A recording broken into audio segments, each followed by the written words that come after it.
Alors, on a parlé hier du chapitre 1043 de manière générale. Donc, si vous voulez voir la review, je vous la laisse en description. Là, on va parler du point principal du chapitre, la transformation de Luffy et le retour de Joy Boy.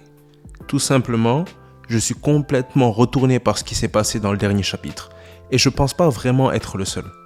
On a vraiment assisté à un moment historique de One Piece. Et franchement, Onigashima et même Wano de manière générale, a été un arc rempli de révélations, et ça vient de commencer. On a eu le flashback de Roger, la première alliance des Yonko, l'union des 3 capitaines supernova principaux, la bataille du toit, les révélations de Husu, la défaite de Big Mom, Zoro qui inflige une nouvelle cicatrice à Kaido, l'évolution de Sanji, l'éveil du fruit du démon de l'eau et Kid, le Haki des rois avancé pour Luffy et Zoro, les liens entre Zoro et le clan Shimotsuki, la chute des Okanban, et maintenant ça.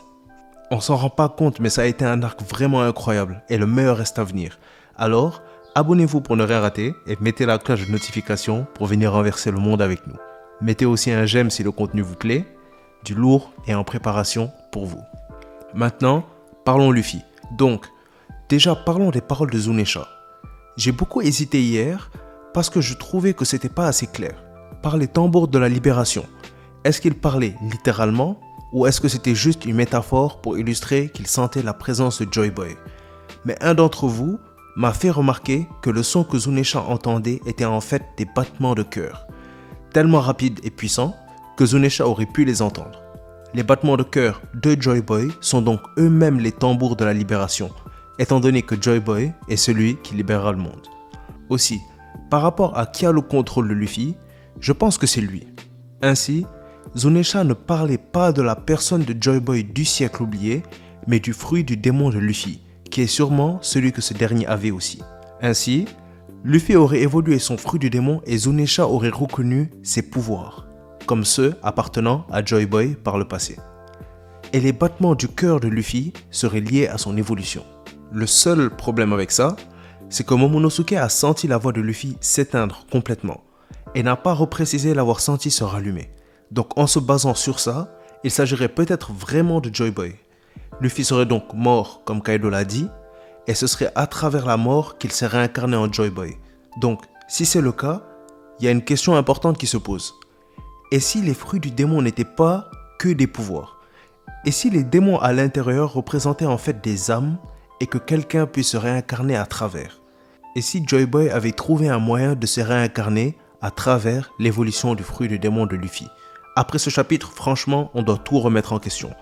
Dire qu'Oda a fait un chapitre aussi lourd et est parti en pause direct après, en mode normal, mais bon, l'homme travaille depuis longtemps et vu la qualité de ce qu'il produit, il doit quand même surveiller sa santé et prendre son temps. Personnellement, je sais pas vous, dites-moi en commentaire, mais plus One Piece dure, mieux c'est pour moi. Un détail important aussi par rapport à la transformation de Luffy, ce sont ses cheveux. On en a parlé ensemble et ce sont bien ses cheveux et non le chapeau de paille puisqu'il n'avait pas sur lui à ce moment-là.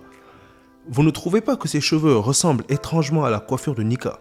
Et si la raison pour laquelle Joy Boy était surnommé Nika n'était pas à cause de son titre, mais à cause de ses pouvoirs, le dieu du soleil serait alors une référence directe à ses capacités. Et l'évolution de Luffy lui donnerait justement accès aux mêmes capacités qui ont permis à Joy Boy d'obtenir le surnom de Nika. Et donc selon moi, le nom du fruit n'est pas le Zoan mythique Sun Wukong, mais plutôt le Zoan mythique Ito Itonomi modèle Nika. Donc si vous voulez, le Nika Nikanomi. Ce qui expliquerait aussi pourquoi le Gorosei et Imu ont cherché à modifier son nom, étant donné que le nom du fruit est une référence directe à une figure importante du siècle oublié et pourrait soulever des questions. Sans compter que Nika et le Gomu Gomu no Mi sont mentionnés dans le même chapitre par Husu, même si le nom du fruit n'empêche pas les pouvoirs d'être peut-être semblables à ceux de Wukong ou d'en prendre inspiration, Le problème, c'est que le gouvernement n'aurait pas cherché à cacher le nom du fruit si c'était le fruit de Sun Wukong, étant donné qu'il n'est apparemment pas une figure du siècle oublié. Mais ma théorie complète sur le sujet sera pour samedi prochain, ou même je dirais peut-être vendredi, donc entre vendredi et samedi. Donc, soyez prêts. Quant au nouveau pouvoir de Luffy, il aura sûrement évidemment de nouvelles capacités avec une nouvelle nature. Certains disent que sa nature serait le latex, d'autres disent la résine. Personnellement, je penche plus pour la résine, mais étant donné que tous les deux sont naturellement sous forme liquide, alors Luffy aura non seulement les pouvoirs d'un Logia, qui, dans sa forme liquide, pourrait être insensible aux coups n'utilisant pas le Haki, mais aussi utiliser des techniques semblables à celles de Katakuri, qui pouvait, grâce à la nature justement du Mochi, créer plusieurs membres. D'ailleurs, pendant l'arc Whole Cake Island, l'auteur a même appuyé sur le fait que c'était un avantage considérable pour Katakuri. Il aurait aussi le pouvoir d'un Paramecia, en conservant ses pouvoirs de caoutchouc normaux de base. En plus d'avoir un fruit qui est un Zoan mythique, sans même rajouter le Haki des rois à ça. Luffy, grâce à cet éveil, a vraiment la possibilité de devenir encore plus versatile qu'il ne l'est déjà, et va probablement pouvoir prendre le dessus sur Kaido avec.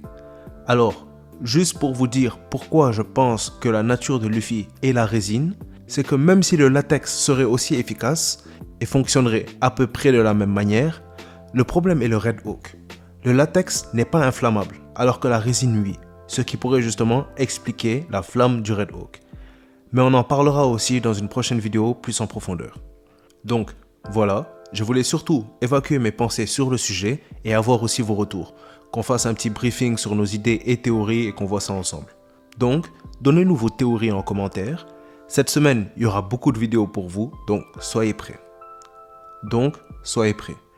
Aimez la vidéo si vous avez kiffé, abonnez-vous pour nous rejoindre et mettez la cloche de notification pour ne rien rater. Aussi, n'oubliez pas de mettre vos idées et théories en commentaire qu'on voit tout ça ensemble. La vidéo touche donc à sa fin, merci d'avoir suivi. Allez, c'était Manga Monde et comme d'habitude, c'était un plaisir de faire cette vidéo pour vous. À bientôt les pirates.